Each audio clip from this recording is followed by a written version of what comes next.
स्वागत, खुशामदीद हमारे channel Delhi rider पर एक नए फ्रेश व्लॉग के साथ। और व्लॉग है हमारा TNT टॉर्नेडो 600i को लेके। एवरेज बहुत मायने रखती है एवरेज, और ये सवाल भी था जो मेरे व्यूअर्स हैं। अभी वैसे हमारा नया चैनल है, लेकिन फिर भी खुदा का शुक्र है कि अब लोग मुझसे क्वेश्चन करने लगे हैं, कुछ पर्सनली मिलके भी कि जी क्या देती है। जो सवाल सबसे बढ़िया रहता है कि क्या देती है, तो आज मैं आपको बताऊंगा कि क्या देती है और हमसे क्या लेती है। ठीक है दोस्तों, तो शुरुआत करते हैं बेनेली 600i। नाम आपको पता ही है, सबसे ज़्यादा बिकने वाली बाइक है 4 सिलेंडर के ऊपर, और आपका 600 सीसी 4 सिलेंडर। बेनेली का भरोसा, बात बिल्कुल ठीक है, बहुत अच्छी बाइक है, मैंने खुद चलाई है। लेकिन बात आती है जब एवरेज की, तो एवरेज मैंने इसके अंदर 15 लीटर तेल डलवाया था। थोड़ा सा कम रखवाना चाहिए, लेकिन चूँकि नया था, जो आपने मेरे पहले व्लॉग में देखा होगा जब हम इसकी बाइक लेकर आ रहे थे बाइक को, तो पूरा टैंक फुल करवा दिया था। तो राइट 165 किलोमीटर इसने दी, यानी कि आप ये मान के चलिए कि 11 साढ़े 11 किलोमीटर की एवरेज इसने हमें दी। मुझे बताया गया था कि कम से कम 18 किलोमीटर की एवरेज देती है। मैंने फ़ोन करा तो वहाँ से मुझे जवाब जो मिलता है वो ये मिलता है कि सर आपने इसे कितनी स्पीड पे चलाई थी। मैंने बता दिया, मैंने कहा सर मैंने 125-150 की स्पीड पे भगाई गाड़ी को, इससे ज़्यादा मैंने भगाई नहीं है।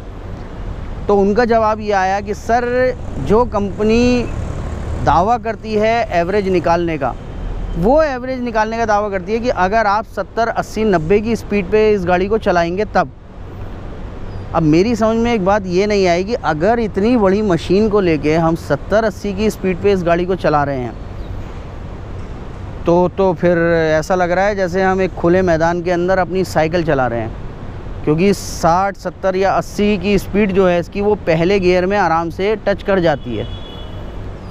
लेकिन क्या कर सकते हैं, जब इतनी महंगी बाइक, इतनी भारी बाइक 4 सिलेंडर हमने ली है, तो उसका रीज़न ही यही है कि भाई बाय एवरेज की जो एक्सपेक्टेशन है वो हम ना ही करें तो बेहतर है।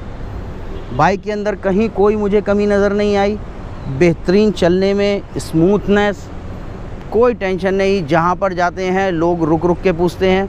अभी हमारा जब ब्लॉग बन रहा था तो उससे पहले ही हमारे 2 भाई थे, वो आए, उन्होंने फ़ोटो खिंचवाई और पूछने लगे इसके बारे में। और वही पहला सवाल, क्या देती है।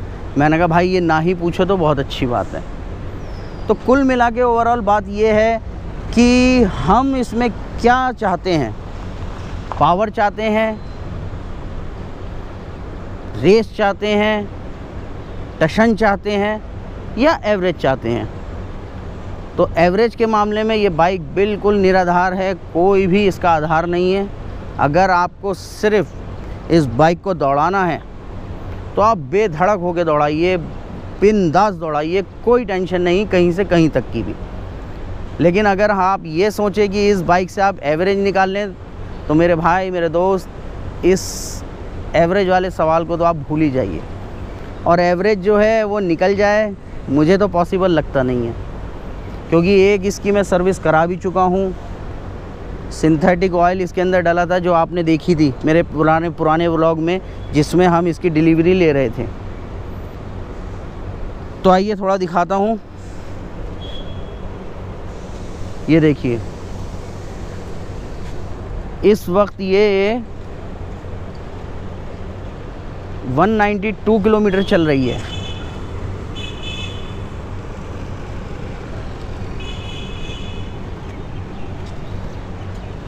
और इसमें मुझे दोबारा फुल टैंक भरवाना पड़ गया। इसकी भी एक छोटी सी कहानी हो गई थी, क्योंकि मैं तो यही एक्सपेक्ट कर रहा था कि भाई 18 की एवरेज देगी, तो मैं इस बाइक को खाली ही टंकी में लेके चल दिया, और लक्ष्मी नगर पर जाके ये बाइक बड़ूम करके बोल गई। समझ रहे हैं।